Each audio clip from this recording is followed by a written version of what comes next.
আসসালামু আলাইকুম। Gen cooking and ভ্লগের আজকের পর্বটি দেখার জন্য আমন্ত্রণ রইল। আশা করছি সবাই অনেক বেশি ভালো আছেন।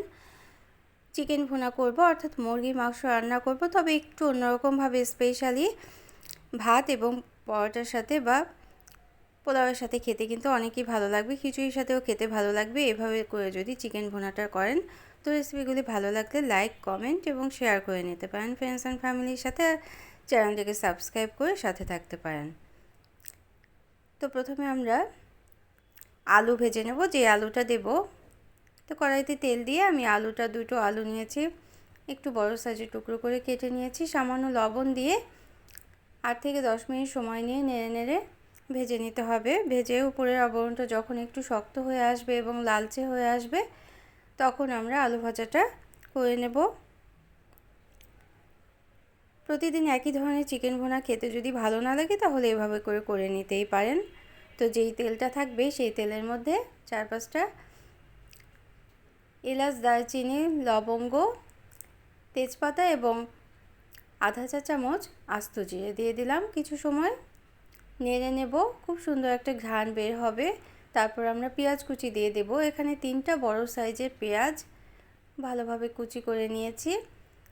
এই পেঁয়াজ কুচিটা একটু যখন লাল হয়ে আসবে, তখন আমরা অন্য মশলাগুলো দিয়ে দেব। তো আমি আরও 1 টেবিল চামচ তেল দিয়ে দিলাম মশলাটা কষানোর জন্য।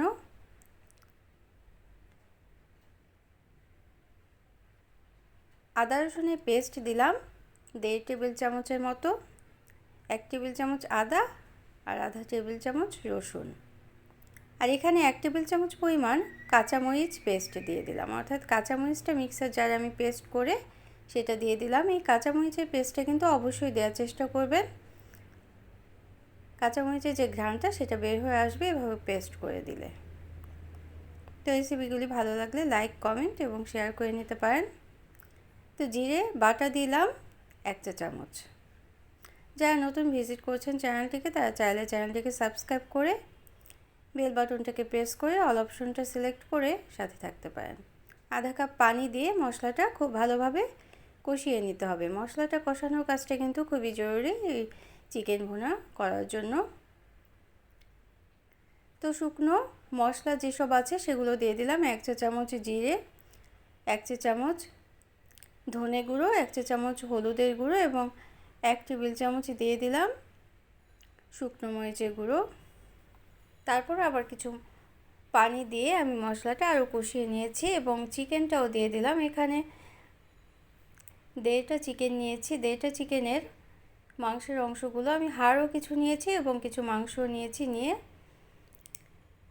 ভালোভাবে কেটে ধুয়ে পরিষ্কার করে নিয়েছি মাংসটা। এখানে 1 চা চামচ কাশ্মীরি লাল মরিচের গুঁড়ো দিয়ে দিলাম, রঙটা খুব সুন্দরভাবে আসার জন্য। তো আরও 1 টেবিল চামচ তেল দিয়ে দিলাম। মাংসটাও কিন্তু মশলার মধ্যে খুব ভালোভাবে কষিয়ে নিতে হবে, এই জন্য তেল কম হলে কিন্তু মাংস কষানো ভালোভাবে হবে না। যে কোনো রুটি পরোটার সাথে এভাবে মাংসটা যদি রান্না করে রাখেন, তাহলে খেতে অনেক বেশি ভালো লাগবে। খিচুড়ি বা গরম ভাতের সাথেও ভালো লাগবে।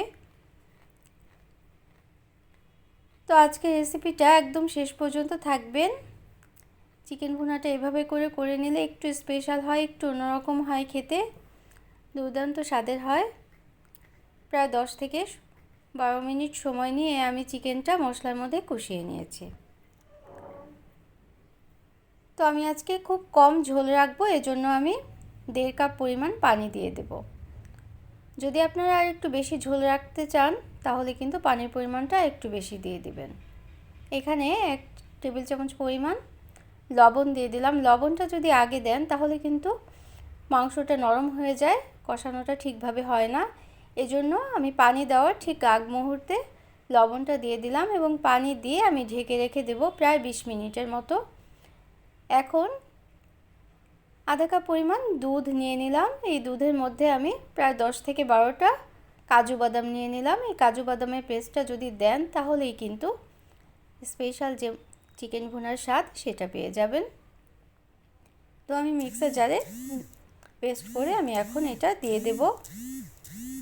তো আমি যেহেতু পানির পরিমাণটা কম দিয়েছি, আপনারা চাইলে যদি চিকেন ভুনায় যদি আরেকটু বেশি ঝোল রাখতে চান তাহলে পানির পরিমাণটা আরেকটু বেশি দিয়ে নিতে পারেন। আলুটাও দিয়ে দিলাম, যেহেতু আলু ভেজে রেখেছিলাম আলুটা সিদ্ধ হয়ে গিয়েছে। এখন এভাবে করেও আমি আরও 10 মিনিট ঢেকে রেখে দেব, তাতে বাদামের যে স্বাদ সেটা মাংসের মধ্যে চলে যাবে এবং আলুটাও ভালোভাবে ভুনা হয়ে যাবে। তো সবার শেষে 1 চা চামচ পরিমাণ গরম মশলা গুঁড়ো দিয়ে দেব এবং 1 টেবিল চামচ পরিমাণ ঘি ছড়িয়ে দেব।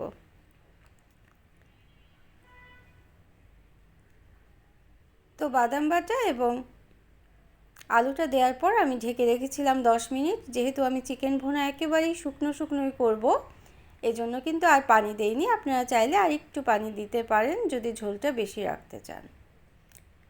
তো এই পর্যায়ে 1 চা চামচ গরম মশলা গুঁড়ো আমি দিয়ে দিলাম।